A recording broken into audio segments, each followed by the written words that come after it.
புத்தாண்டு மற்றும் பொங்கலை முன்னிட்டு ஆன்டிக்ஸ் கிளாக்ஸ் எனப்படும் மிக பழமையான கடிகாரங்கள் நம்முடைய அலுவலகத்தில் சிறப்பு தள்ளுபடியில் விற்பனைக்கு உள்ளது. தொடர்பு கொள்ள வேண்டிய தொலைபேசி எண் 9092540007.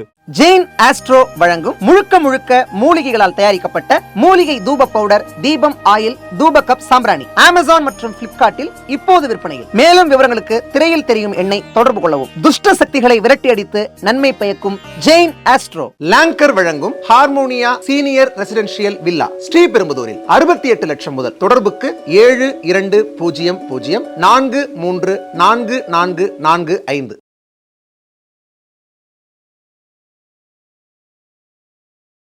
ஸோ யூனிஸுக்கு அவர் நாட்கள் எண்ணப்படுகிறது. அரசாங்க ரீதியில் அவரை தொடர்வதற்கான சாத்தியக்கூறுகள் நாளுக்கு நாள் கம்மியாகிக் கொண்டே போகிறது. இந்தியா ரொம்பவே சண்டை தூண்டும் செயல்கள் நிறைய பண்ணாங்க. ஒரு யுக்ரைன் ரஷ்யா போர் மாதிரி இந்தியா பங்களாதேஷ் போர் உருவாச்சுன்னா அது அவங்களுக்கு அமெரிக்காவுக்கு டீப் ஸ்டேட்டுக்கு சாதகமாக அமையும்னு பார்த்தாங்க. இல்லை இதை பங்களாதேஷ் விரும்புனாங்களா? ஃபர்ஸ்ட் இந்தியாவை பகிர்ச்சிக்கணும் அப்படிங்கிற ஒரு விஷயத்தை பங்களாதேஷ் விரும்புச்சு. பங்களாதேஷ்க்கு அவ்வளோ மூளை இருந்தால் இவ்வளோ தூரம் பிரச்சனையே வந்திருக்காது. இது இந்தியா ஆல்ரவுண்ட் என்கேஜ்மெண்ட். அதாவது பங்களாதேஷ் நம்மளுக்கு பிரச்சனை கொடுக்கும்னு அவங்க நினைச்சாங்கடான்னா, இல்லை நம்ம கவுண்டர்ல பங்களாதேஷுக்கு எப்படி நிலப்பரப்புல எல்லா டைரக்ஷன்லையும் இந்தியா இருக்கு. ஒரு குறிப்பிட்ட ஒரு 100 கிலோமீட்டர் பார்டர் தவிர்த்து, அதாவது இந்த பர்மா பார்டர் தவிர்த்து கீழே கடல், வங்காள விரிகுடா, இந்த எல்லா டைரக்ஷன்லையும் பங்களாதேஷை சாண்ட்விச் பண்றது தான் நம்மளோட பாலிசியா வச்சிருக்கோம்.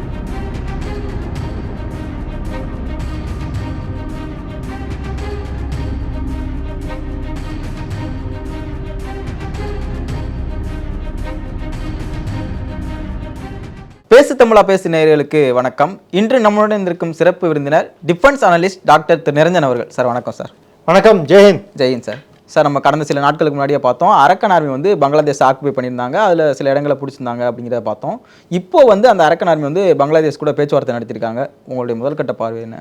பங்களாதேஷ் கிட்ட அரக்கன் ஆர்மி பேச்சுவார்த்தை நடத்தலை. பங்களாதேஷ் அரக்கன் ஆர்மி கூட பேச்சுவார்த்தை நடத்துனாங்க. ஏன்னா அவங்க டென்காஃப்ன்ற அந்த ரீஜன், பங்களாதேஷோட ரீஜனை கைப்பற்றி இருக்காங்க. ரெண்டாவது அந்த ரீஜனை கைப்பற்றினால காக்ஸ் பசார் வரைக்கும் அவங்களோட தாக்கம் இருக்கும்.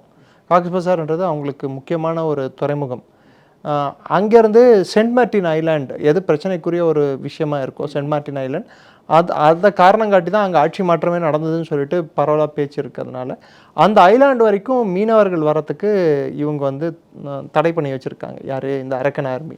ரெண்டாவது விஷயத்தில் பங்களாதேஷ் என்ன ரெண்டு முக்கிய கருத்துக்களை முன் வச்சு அவங்க கூட பேச்சுவார்த்தையில் ஈடுபட்டாங்க. அதில் முதல் விஷயம் என்னடான்னா, உங்களுக்கு ஃப்ரீ பேசேஜ் தரோம். அதாவது உங்களுக்கு போகக்கூடிய பொருட்கள் அது எல்லாத்துக்கும் நாங்கள் எங்கேயும் தங்கு தடையற்று உங்களுக்கு பாதை வகுத்து கொடுக்குறோம். ரெண்டாவது, நீங்கள் ரொஹிங்கியாக்கள் அதை ரீசெட்டில் பண்ணுறதுக்கு ஏதாவது வழி கொடுங்க. இல்லை அவங்கள இந்தியாவுக்கு நாங்கள் இந்திய டைரக்ஷனில் திருப்பி விட்டுறோம், நீங்கள் அதுக்கு ஒன்றும் அப்ஜெக்ட் பண்ணாதீங்க. இந்த ரெண்டு விஷயங்களை முன் வச்சு அவங்க கூட டிஸ்கஷன் பண்ணாங்க. இதே காலகட்டத்தில் இந்திய வெளியுறவுத்துறை அமைச்சகம் ஆர்மியோட மியான்மர் ஆர்மியோட முக்கிய தலைவர்கள் ஒரு சிலர் கூடயும் அரக்கன் ஆர்மியோட ரெப்ரசன்டேட்டிவ்ஸ் கூடயும் பேச்சுவார்த்தை நடத்தினாங்க.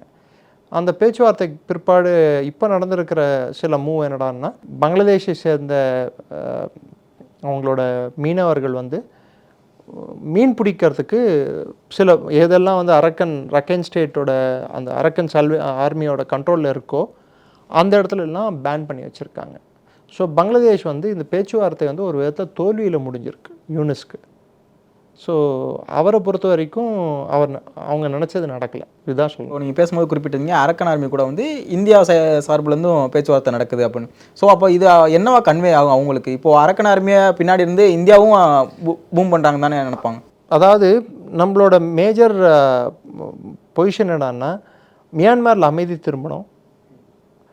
அங்கே மியான்மர் வழியாக நம்ம நம்மளோட ஓன் இனிஷியேட்டிவ் ஒன்று இருக்குது, கலிடான் ப்ராஜெக்ட் அப்படின்னு சொல்லிட்டு. பங்களாதேஷ் வழியாக போய் மியான்மர்லேருந்து சவுத் ஈஸ்ட் ஏஷியாவை ரீச் பண்ணுறதுக்கு அது ஒரு மல்டி மாடல் ப்ராஜெக்ட் அப்படின்வாங்க. அதை அந்த கலாதன் மல்டி மாடல் ப்ராஜெக்ட், அந்த ப்ராஜெக்டை இம்ப்ளிமெண்ட் பண்ணுற அதை ஆப்ஜெக்டிவாக குறிக்கோளாக வச்சுக்கிட்டு நம்ம செயல்படுத்திட்டு இருந்தோம். அது யூனிஸ் ஒன்று ஒரு முற்றுக்கட்டை. இப்போது மியான்மரில் நடக்கக்கூடிய பிரச்சனைக்கு அது ஒரு முற்றுக்கட்டையாக நம்மளுக்கு மாறிடுச்சு. இந்த காலகட்டத்தில் அரக்கன் ஆர்மியை வந்து நம்ம வந்து ஆதரிக்கும் ஒரு நிலைப்பாடு எடுத்தப்புறம் மியான்மர் அரக்கன் ஆர்மி வந்து நாங்கள் இந்தியாவுக்கு எதிராகவோ சைனாவுக்கு எதிராகவோ செயல்பட மாட்டோம்னு சொல்லிட்டு அவங்க வெளிவந்து அவர்களோட நிலைப்பாடை ஒப்பனாக தெரிவித்தாங்க. அதுக்கப்புறம் இந்தியா வந்து 2 பேர் நடுவில் பேசி ஒரு அமைதியான ஒரு சூழல் ஏற்படுத்துறதுக்கான என்ன சாத்தியக்கூறு இருக்கோ அதுக்கான முன்னேற்பாடுகள் செஞ்சாங்க. இதன் நீட்சியாக முதல்ல தாய்லாண்டில் நடந்த மீட்டிங்லேயும் இந்தியா வந்து பங்கேற்றுது. அதுக்கப்புறம் நியூ டெல்லி வந்து வேறு விதத்தில் அவங்க கூட பேச்சுவார்த்தையை தொடர்ந்துட்டு இருக்காங்க.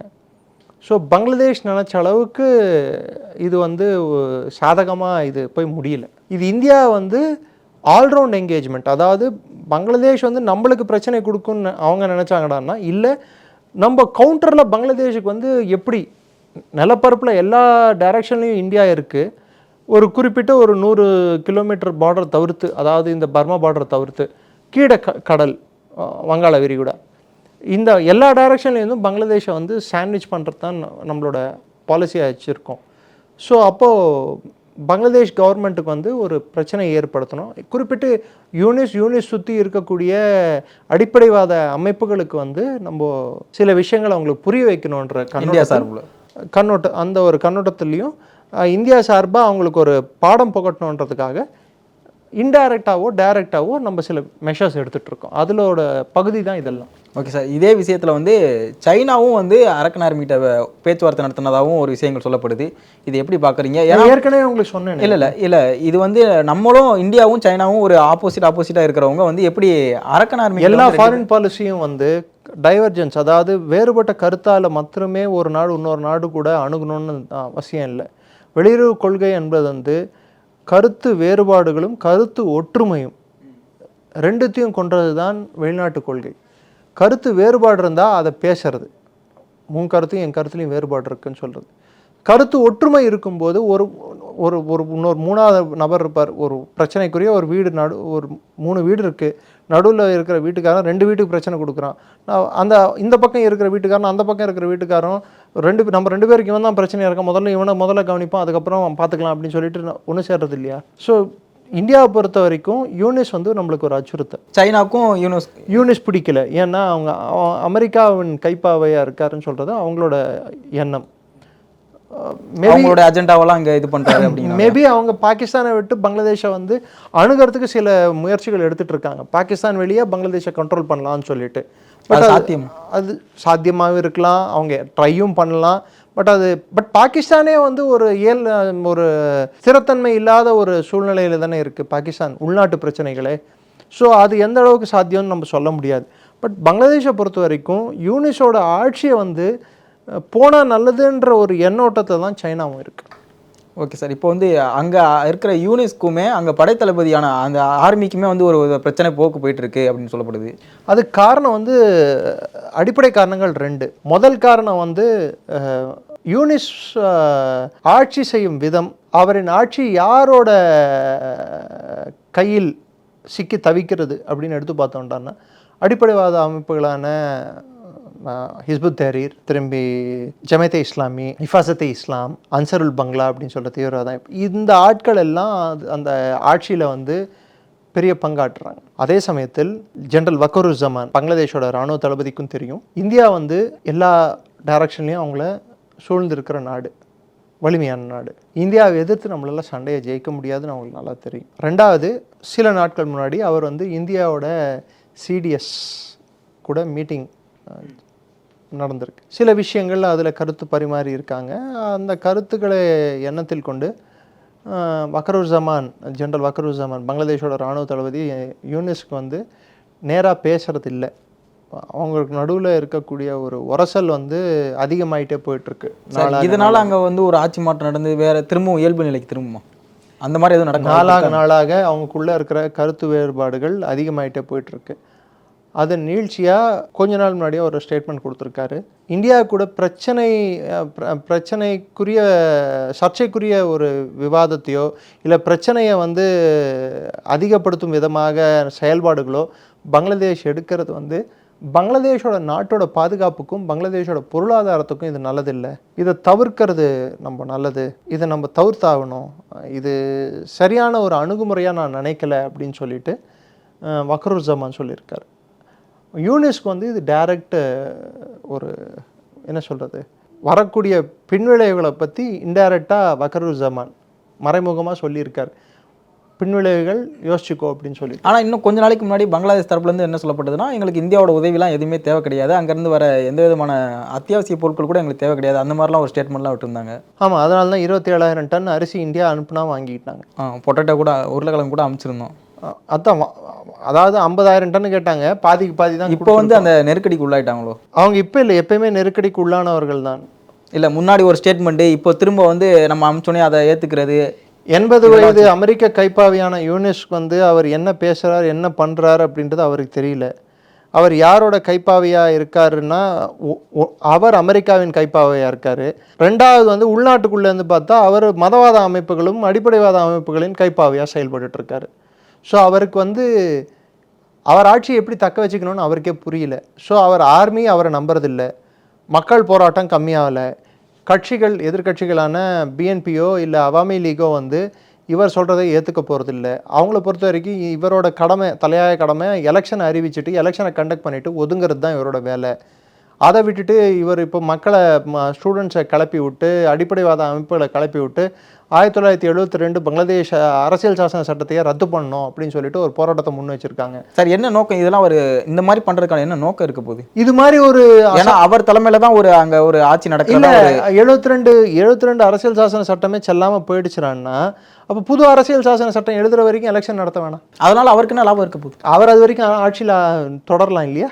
இன்ட்ரீம் கவர்மெண்ட்டு அரசியல் சாசன சட்டம் போயிடுச்சுன்னா அப்போ புது ஆட்சி வரதுக்கான சாத்தியக்கூறு இல்லை, எலெக்ஷன் கண்டக்ட் பண்ண தேவையில்லை, அது வரைக்கும் ஒரு ஆட்சியில் தொடரும். ஸோ இந்த மாதிரி தொடர்ந்து நடந்துகிட்டே இருந்தால் அந்த 72 இது நீக்கப்படும் அப்படிங்கிற மாதிரி ஒரு அது மாதிரி பிரச்சனை எழுப்புனாங்க. பட் அந்த பிரச்சனையை வந்து பங்களாதேஷ் இராணுவமும் சரி, பங்களாதேஷ் உள்நாட்டில் இருக்கக்கூடிய மற்ற கட்சி, முக்கியமான கட்சியான பிஎன்பியும் சரி, அதுக்கு தேவையான சப்போர்ட் கொடுக்கல. இராணுவமும் யூனிஸ்க்கு சொல்ல வேண்டிய விதத்தை சொல்லிட்டாங்க.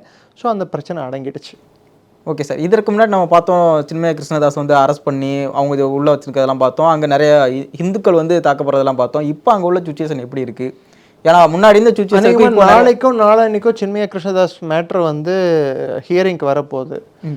அவரை வந்து ஒரு ரா ஏஜென்ட்டாக இவங்க சித்திரிக்கிச்சிருக்காங்க பங்களாதேஷ் அரசாங்கம். அவரோட உயிருக்கு இன்னும் அச்சுறுத்தல் ஏற்பட்டுட்டே இருந்ததுன்னா இது பங்களாதேஷ் மேலே மிகப்பெரிய பின்விளைவுகளை காட்டும்.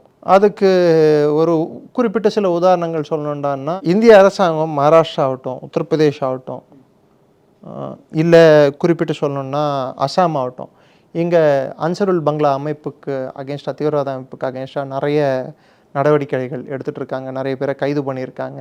அங்கே duplicate Aadhaar card, passport issue பண்ணுற சில பேரை வந்து அரெஸ்ட் பண்ணியிருக்காங்க. மகாராஷ்டிரா இன்னும் சொல்லப்போனால் ஒரு பங்களாதேஷி எல்லாரையும் கண்டுபிடிச்சி ஒரு தனி சிறையில் அடைக்கிறதுக்கு ஒரு பிளானு, ஓப்பன் சிறையில் அடைக்கிறதுக்கு ஒரு பிளான் போயிட்டுருக்கு.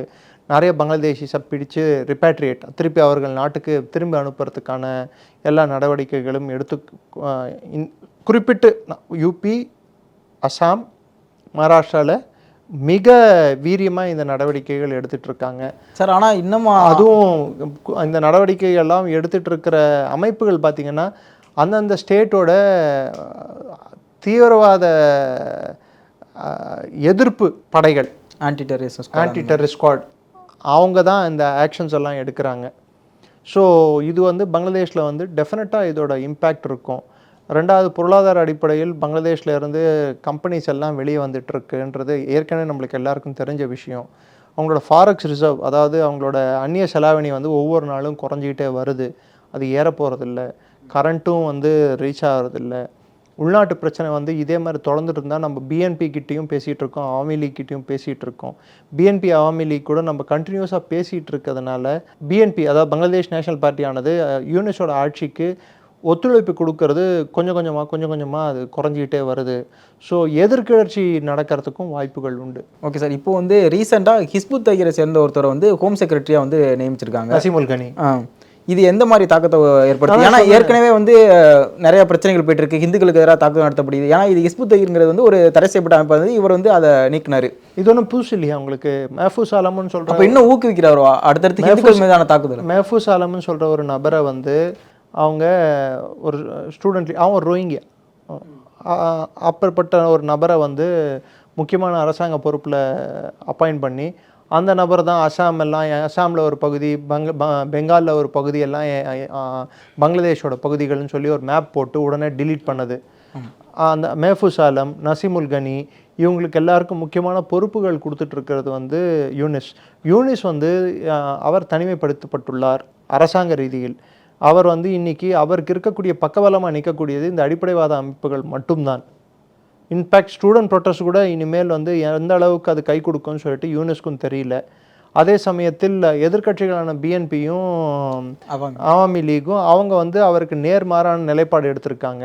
எலெக்ஷன் கமிஷன், பங்களாதேஷோட எலெக்ஷன் கமிஷனும் வந்து அவாமி லீகை புறந்தள்ளிட்டு தேர்தல் நடத்த முடியாதுன்னு சொல்லிட்டு அறிவிச்சிருக்காங்க. ஸோ யூனிஸுக்கு வந்து அவர் நாட்கள் வந்து எண்ணப்படுகிறது. அரசாங்க ரீதியில் அவர் தொடர்வதற்கான சாத்தியக்கூறுகள் நாளுக்கு நாள் கம்மியாகிக் கொண்டே போகிறது.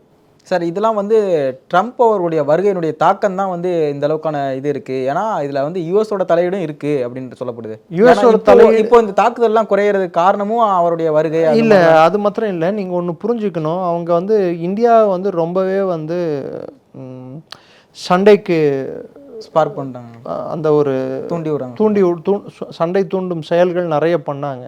ஆனால் ஒரு யுக்ரைன் ரஷ்யா போர் மாதிரி இந்தியா பங்களாதேஷ் போர் உருவாச்சுன்னா அது அவங்களுக்கு அமெரிக்காவுக்கு டீப் ஸ்டேட்டுக்கு சாதகமாக அமையும்னு பார்த்தாங்க. இல்லை, இதை பங்களாதேஷ் விரும்புனாங்களா? ஃபர்ஸ்ட் இந்தியாவை பகைச்சிக்கணும் அப்படிங்கிற ஒரு விஷயத்தை பங்களாதேஷ் விரும்புச்சா? பங்களாதேஷ்க்கு அவ்வளோ மூளை இருந்தால் இவ்வளோ தூரம் பிரச்சனையே வந்திருக்காது. இல்லை, பங்களாதேஷ் ஆர்மியோட நிலைப்பாடு அதில் எந்த மாதிரி சார் இருந்திருக்கும்? ஏன்னா ஒரு இந்தியா மாதிரி ஒரு கண்ட்ரியை வந்து பகைச்சிக்கணும், அது பிரச்சனை எங்கே வருதுன்னா பங்களாதேஷில் வந்து சோல்ஜர்ஸ், அதாவது அடிமட்டத்தில் இருக்கக்கூடிய இராணுவ வீரர்கள், இவர்கள் எல்லாருக்குள்ளேயும் மதவாதம், அடிப்படைவாதம் மிகப்பெரிய அளவுக்கு புகுத்தப்பட்டுள்ளது. அவங்க வந்து அந்த இந்திய வெறுப்புன்றது அவங்களுக்குள்ளே நிறையவே இருக்குது. ஆஃபீஸர் லெவலில் அந்த அளவுக்கு வெறுப்பு இருக்கான்னா அது கொஞ்சம் டவுட் தான். ஏன்னா 50-50 சொல்லலாம். பட் சோல்ஜர் ரேங்க்ஸில் அதிகமாக ஆன்டி இந்தியா சென்டிமெண்ட் இருக்குது. பட் இந்த ஆன்டி இந்தியா சென்டிமெண்ட்டை அணுகிறதுக்கு ஒரே விதம் நம்ம பாகிஸ்தான் கூட நம்ம எடுத்த ஸ்ட்ராட்டஜி. வர்ச்சுவலாக பாகிஸ்தானை இன்றைக்கி நம்ம என்ன பண்ணியிருக்கோம்னா கடந்த ஒரு 8 ஆண்டுகளாக அவனை இக்னோர் பண்ணும். எதெல்லாம் அவனுக்கு கொடுத்துட்டு இருந்தோமோ அதெல்லாம் நிறுத்தணும். எக்கனாமிக்கலாக அவனை வந்து குறவழியை நெரிச்சோம். இதே சூழ்நிலைக்கு பங்களாதேஷ் இப்போ தள்ளப்பட்டு கொண்டு இருக்கிறது. ஸோ பங்களாதேஷுக்கு வரக்கூடிய எல்லா பிரச்சனைகளுக்கும் இந்தியா தான் காரணம்னு அவங்க சொன்னாலும் யாரும் எடுத்துக்க போகிறதில்ல. At one point of time பங்களாதேஷோட நிலைமை என்ன ஆகுண்டான்னா எப்படி இதை தக்க வச்சுக்கிறது, எப்படி இப்படி கண்டினியூ பண்ணுறதுன்னு அவங்களுக்கு புரியாத சூழ்நிலைக்கு தள்ளப்படுவார்கள். ஸோ அந்த சூழ்நிலைக்கு தள்ளப்படும் போது இதுக்கு எல்லாத்துக்கும் காரணம் யூனிஸ்ன்னு சொல்லிட்டு யூனிஸை பலிக்கடை ஆக்குவாங்க. இப்போ ஜூலை ப்ரொட்டஸ்ட் அப்படின்னு சொல்லிட்டு 2 நாள் முன்னாடி ஆர்கனைஸ் பண்ணாங்க. நினச்ச அளவுக்கு மக்கள் வரல. முகமது வசீம்ன்றவன் ஒருத்தவன் வந்து ஒரு கிளர்ச்சியாளன் வந்து அரசாங்க ப்ராப்பர்ட்டிஸ் மேலே பெட்ரோல் குண்டுகளை வீசி பார்த்து சில பிரச்சனைகளை ஏற்படுத்த பார்த்தான். பட் அவனையும் வந்து துரத்தி பிடிச்சாங்க. அதாவது ஸ்டூடெண்ட் அமைப்புக்குள்ளேயும் வந்து குறிப்பிட்ட ஒரு சதவீதம் அடிப்படைவாத அமைப்புகள் ஊடுருவிக்கின்றன. இந்த ஊடுருவலால் ஸ்டூடெண்ட் அமைப்புக்குள்ளேயும் ஒரு அசாதாரண ஒரு சூழ்நிலையும் உள்ள உரசல்களும் ஏற்பட்டு கொண்டு இருக்கிறது. ஸோ பங்களாதேஷ் வந்து ஒரு ஒரு என்ன சொல்கிறது, பிரச்சனைக்குரிய ஒரு இடமா மாறிட்டு இருக்கு. உள்நாட்டு பிரச்சனை, அவங்க உள்நாட்டு பிரச்சனையே அவங்க எப்படி அணுகணும்னு சொல்லி தெரியாமல் அவங்க தவிச்சிட்டு இருக்காங்க. இராணுவம் உடனே கைப்பற்றுமான்னா கைப்பற்றாது ஆட்சியை. ஏன்னா இராணுவத்துக்கு யூனிஸ் முழுசாக செயலிழக்க வச்சு தான் கைப்பற்றுவாங்க. ஓகே சார், இப்போ வந்து இதை எப்படி புரிஞ்சுக்கிறேன்னா, இப்போது நடக்கிற செயலெல்லாம் பார்த்தா அங்கே நடக்கிற அந்த தாக்குதல் எல்லாமே நீர்த்து போயிடுச்சு அந்த மாதிரி எடுத்துக்கலாமா? இதுக்கு மேலே அடுத்த கட்டத்தை நோக்கி நகராது அந்த மாதிரி? இல்லை, பிரச்சனைகள் தொடரும். இந்துக்கள் மேலே இதனோட ஒரு அதை கண்டினியூவேஷனை எங்கே பார்க்கணுண்டான்னா, இந்தியா டெல்லியில் வந்து ஒரு 2 நாள் முன்னாடி இந்துக்கள் ப்ளஸ் ப்ரெஸ்ஸில் இருந்து, அதாவது அவங்க மீடியாவில் ஜேர்னலிஸ்ட் எல்லாரையும் கூப்பிட்டு வெளிநாட்டில் பங்களாதேஷி இந்துக்கள் வெளிநாட்டில் இருக்கவங்க எல்லாரையும் கூப்பிட்டு இங்கே ஒரு மீட்டிங் ஆர்கனைஸ் பண்ணாங்க ப்ரெஸ் கிளப்பில். அதுக்கு உலகத்தில் இருக்கக்கூடிய எல்லா நாடுகளோட ஜேர்னலிஸ்ட்டுகளை வர வச்சு அங்கே இந்துக்களுக்கு மேல் நடக்கும் அச்சுறுத்தல்கள் என்ன, அவர்கள் மேல் நடக்கும் வன்முறை என்ன, இதை பற்றி ஒரு டீட்டெயில்டாக ஒரு ப்ரெஸ் இன்டர்வியூ கண்டக்ட் பண்ணாங்க. இப்போது உலகத்துக்கு எல்லாம் தெரிய வரும் பங்களாதேஷில் நடக்கக்கூடிய பிரச்சனைகள் என்னன்னு சொல்லிட்டு. நாளுக்கு நாள் யூனிஸ் வந்து இல்லைன்னு சொல்லிட்டு இருக்க ஒரு நாள் சொல்லலாம், அது கண்டினியூஸாக சொல்ல முடியாது. ரெண்டாவது, அடிப்படை தேவைகள் யூனிஸ் பூர்த்தி செய்யாத போது பிரச்சனை அதிகரிக்குமே தவிர்த்து கம்மியாகாது. இன்னொரு பக்கம் இந்த ஜூலை பிரச்சனை, அந்த ரெவல்யூஷன் சொல்லிட்டு 72 கான்ஸ்டியூஷனை நம்ம தெரிஞ்சுட்டு புது கான்ஸ்டியூஷன் எடுத்துகிட்டு வரணும்னு சொல்லிட்டு அஜிடேஷன் நடந்தப்போ எல்லாருக்கும் 1000 டாக்கா, அதாவது 1000 ரூபா கொடுக்குறோம் அஜிடேட்டர்ஸ்க்கெல்லாம் சொல்லிட்டு சொன்னாங்க. ₹1 கொடுக்கல. வந்தவன் எல்லாம் அதிருப்தியில் இருக்கான். ப்ளஸ் கவர்மெண்ட் எம்ப்ளாயீஸ்க்கு எல்லாருக்கும், அதாவது இன்டர்ன்ஸ் பண்ணுவாங்க, அதாவது டாக்டர்ஸ், ஹவுஸ் சர்ஜன்ஸ் எல்லாருக்கும் வந்து எங்களுக்கு ஸ்டைஃபண்ட் ஏற்றணும்னு சொல்லி கேட்டதுக்கு 35,000 டாக்கா என்னவோ ஆக்கியிருக்காங்க. அதோட கம்மியாக இருந்தது, இப்போ கொஞ்சம் அதிகப்படுத்தியிருக்காங்க. இப்போ அதை அதிகப்படுத்தினதால இன்னும் மற்றவங்களும், மற்ற வேலையில் இருக்கிறவங்களும் அவங்களும் அதிகப்படுத்த சொல்கிறாங்க. இதே காலகட்டத்தில் இந்துக்கள் அரசாங்க வேலை, மற்ற அரசு சம்மந்தப்பட்ட வேலைகளில் இருக்கிறவங்கள அவங்கள பணியிலிருந்து விலக்கணும்னு சொல்லிட்டு ஒரு சில கருத்துகள் அங்கேருந்து வருகின்றன. இது வந்து உலகம் ஃபுல்லாக இப்போது இது பரவ ஆரம்பிக்குது. அதே காலகட்டத்தில் பங்களாதேஷில் இந்த பிரச்சனைக்கு பின்புலமாக செயல்பட்ட நபர்கள், அமெரிக்காவிலிருந்து ஆப்ரேட் செய்யும் ஜான் டோக்லோவிட்ஸ் அப்படின்னு சொல்கிறவன், திரும்பி வில்லியம், முஷ்ஃபக்குல் அன்சாரி, இவங்க எல்லார் மேலேயும் அமெரிக்கா வந்து அத்துமீறி அமெரிக்காவில் அவர்களோட செயல்பாடுகள் இருக்குன்னு சொல்லிட்டு அவர்கள் மீது குற்றச்சாட்டு சுமத்தி அவர்கள் கைது செய்யப்படுவார்கள். வாரண்ட் இஷ்யூ பண்ணிட்டாங்க. ப்ராசிக்யூஷன் நடக்கும். அவங்க 5 ஆண்டு சிறை தண்டனை வரைக்கும் அவங்களுக்கு கிடைக்கிறதுக்கான வாய்ப்புண்டு. ஸோ அதே சமயத்தில் பங்களாதேஷோட இன்ட்ரீம் தலைவர் யூனிஸ் போயிட்டு பாகிஸ்தானோட ஷபாஸ் ஷெரீஃபை சந்திச்சிருக்காரு. அதன் விளைவாக பாகிஸ்தான் இராணுவத்தை பங்களாதேஷ் டாக்காவில் ஒரு குறிப்பிட்ட பகுதின்னா ஒரு சில 100 வீரர்களை டாக்காவில் அங்கே நிறுத்தி வைக்கணும்னு சொல்லி ஒரு ஒப்பந்தத்துக்கு வந்திருக்காங்க. மேபி யூனிஸை காப்பாற்றிக்கிறதுக்கு பங்களாதேஷ் இராணுவத்து மேலேயே யூனிஸுக்கு நம்பிக்கை இல்லாத ஒரு சூழ்நிலை ஏற்பட்டிருக்கா என்னன்னு தெரிய வரல. இல்லை, இந்த மாதிரி விஷயங்கள்லாம் பார்க்கும்போது இதில் ஐஎஸ்ஐயோட தொடர்பாடும் இருக்குமா? என்னைக்கு எப்பயுமே உண்டு ஐஎஸ்ஐயோட தொடர்பு. எப்பயுமே அது இல்லாமல் இருந்ததில்லை. டைரக்டர் ஜெனரல் ஆஃப் ஃபோர்ஸஸ் இன்டெலிஜென்ஸுக்கும் ஐஎஸ்ஐக்கும் எப்பயுமே தொடர்பு இருந்திருக்கு. அது ஒன்றும் மறைக்கக்கூடிய விஷயம். இந்த மாதிரி விஷயங்கள்லாம் பொதுமக்கள் பார்க்கும்போது என்ன சொல்கிறாங்கன்னா, பொதுவான கருத்து அவங்களுக்குள்ள என்ன கருத்து இருக்குன்னா, முன்னாடி எப்படி ஈஸ்ட் பாகிஸ்தான் அப்படின்னு 71 பிரிச்சாங்களோ அதே மாதிரி இந்த தடவையும் வந்து இந்தியா வந்து ஆர்மியை களம் இருக்கணும் அப்படிங்கிற மாதிரி கருத்துலாம் நிறைய பேர் வைக்கிறாங்க. அதெல்லாம் சாத்தியமா? ஆப்ஜெக்டிவ் என்ன? அன்னைக்கு வந்து டாக்காவை கைப்பற்றணும், ஆட்சி வந்து முஜிபுர் ரஹ்மானிடம் ஒப்படைக்க வேண்டும், ஈஸ்ட் பாகிஸ்தான் இராணுவத்தை தோற்கடிக்க வேண்டும், அது ஆப்ஜெக்டிவ். இன்னைக்கு சண்டைக்கு என்ன ஆப்ஜெக்டிவ்? இல்லை, அங்கே வந்து ஹிந்துக்கள் மேலே வந்து கொடூரமாக தாக்குதல் நடத்தப்படுது. குறிப்பிட்டு அதுவும் ஹிந்துக்கள் மேலேயே வந்து அங்கே ரொம்ப சரி, இராணுவத்தை உள்ள அனுப்புகிறோம். இராணுவத்தை உள்ள அனுப்பி அங்கே வந்து எதை வந்து நம்ம சரி இந்துக்களுக்கான தனிநாடு ஏற்படுத்த போகிறோமா? இல்லை, பொதுமக்களுடைய கருத்தை அதை தனிநாடு ஏற்படுத்த போகிறோமா? அது கிடையாது. சரி, நம்ம இராணுவத்தை அனுப்புறதுனால தாக்குதல்கள் அங்கே நின்று போய்தான். ஸோ இது மிலிட்ரி சொல்யூஷன் இல்லை. இதுக்கு சொல்யூஷன் யூனிஸோட அரசாங்கத்தை மெதுவாக செயலிழக்க செய்ய வைக்கிறது. திரும்பியும் அங்கிருக்கும் ஜனநாயக கட்சிகளுடன் பேச்சுவார்த்தை நடத்தி ஜனநாயகத்தை ஏற்படுத்துவது, அடிப்படைவாத அமைப்புகளை யூனிஸுடன் ஒன்றாக சேர்த்து அகற்றுவது அரசிலிருந்து. அதற்கு பங்களாதேஷ் இராணுவத்தை நமது தேவைக்கு இணங்க செயல்படுத்த வைப்பது. இதுதான் நம்மளோட நிலைப்பாடாக இருக்கணும். ரெண்டாவது, பங்களாதேஷை பொருளாதார ரீதியில் அவர்கள் மீது ஒரு அழுத்தத்தை உண்டாக்குவது. ஸோ அவங்களோட தேவைகள் பூர்த்தி ஆகலை, ஆட்சியாளர்கள் மேல் அதிருப்தி வளரணும், எதிர்கட்சிகளுக்கும் ஆட்சியாளர்கள் மேல் அதிருப்தி வளரணும், இராணுவத்துக்கும் வந்து ஆட்சியாளர்கள் மேல் கோபம் வரணும். உதாரணத்துக்கு ஆர்மி மெஸ்ஸிலெல்லாம், பங்களாதேஷ் ஆர்மி மெஸ்ஸிலெல்லாம் இந்த நான் சொன்னேன் பார்த்தீங்களா, மெஹ்ஃபூஸ் ஆலம்னு சொல்கிற அந்த நபர் இந்த மேப் எல்லாம் மாற்றினாங்க. அந்த நபர் மெஸ்ஸிலெல்லாம் போய் ஆஃபீஸர்ஸ் கூட போய் சாப்பிட்றது, இதை வக்கருஜாமான் வந்து வன்மையாக கண்டிச்சிருக்காங்க. இதை வந்து எக்காரணத்துக்கு ஒன்றும் நாங்கள் ஒத்துக்க முடியாதுன்னு சொல்லியிருக்காங்க. ஸோ இது மாதிரி உரசல்கள் அதிகமாகணும். இது ஒரு இன்டெலிஜென்ஸ் ஆப்ரேஷனாவோ இல்லை இந்தியாவோட ஃபாரின் பாலிசி ஆப்ரேஷனாவோ இதை நடத்தினா தான் சக்ஸஸ்ஃபுல் ஆகுமே தவிர்த்து மிலிட்ரி ஆப்ரேஷன் நடத்தினா இது இந்திய அரசாங்கத்துக்கு பாதகமாக போய் முடியறதுக்கான வாய்ப்புகள் உண்டு. இன்னொரு ஐபிகேஎஃப் ஸ்டைலில் பிரச்சனையாக முடியறதுக்கான 87 எப்படி நம்ம வந்து அங்கே இருக்கக்கூடிய டெரைனையோ இல்லை அங்கே இருக்கக்கூடிய பிரச்சனைகளையோ அங்கே இருக்கக்கூடிய அரசியல் நிலைப்பாடையோ நல்லா புரிஞ்சிக்காமல் உள்ளே போய் இறங்கி கடைசியில் நம்ம திரும்ப வர வேண்டியதாக போச்சு இராணுவம். அது மாதிரி இங்கே ஆகிடக்கூடாது. இதை வந்து வேறு விதத்தில் அணுகணும். இப்போது இறுதியாக வந்து சின்மய் கிருஷ்ணதாஸ் அவருடைய கேஸ் வந்து நாளைக்கு வர இருக்குன்னு குறிப்பிட்டிருந்தீங்க. நாளை இல்லை நாளை மறுநாள் வர இருக்குன்னு. இதனுடைய அடுத்த கட்ட நகர்வு என்னவா இருக்கும்? ஏன்னா ஏற்கனவே வந்து அங்கே லாயர்லாம் அவருக்கு அட்வொகேட்லாம் யாருமே ஆஜராகக்கூடாது அப்படிங்கிற மாதிரிலாம் கண்டிஷன்லாம் போட்டிருந்தாங்க. இது இந்திய அரசு கூர்ந்து கவனித்து கொண்டு இருக்கிறது. அடுத்தும் போன மாதிரி யாரையும் அட்வொகேட் ஆக விடாமல் பண்ணாங்கன்னா இது ஹியூமன் ரைட்ஸ் வயலேஷன் கீழே வரும். ஸோ இதோட எதிர்வினை இந்திய அரசு வந்து நான் கடுமையாக இருக்குன்னு நான் நினைக்கிறேன். ஸோ பார்க்கலாம், பொறுத்திருந்து பார்ப்போம். இதுவரை எங்களோட இணைந்து தங்கள் கருத்துக்களை பகிர்ந்து ரொம்ப நன்றி சார். ஜெயந்த். அஸ்வினி நட்சத்திரக்காரர்கள் ஒரு வீட்டில் இருக்காங்கன்னா என்ன மாதிரி பொம்மைகள் வைக்கலாம்? பொதுவாக அஸ்வினி நட்சத்திரம் சொல்லிட்டாலே இந்த மாதிரி ஆன்மீகம் மற்றும் ஜோதிடம் சார்ந்த இன்னும் பல வீடியோக்கள் பார்க்கணுமா? மறக்காம திருவருள் டிவிக்கு சப்ஸ்கிரைப் பண்ணுங்க. திருவருள் டிவியுடைய சேனல் லிங்க் இந்த வீடியோடைய டிஸ்கிரிப்ஷன்ல இருக்கு.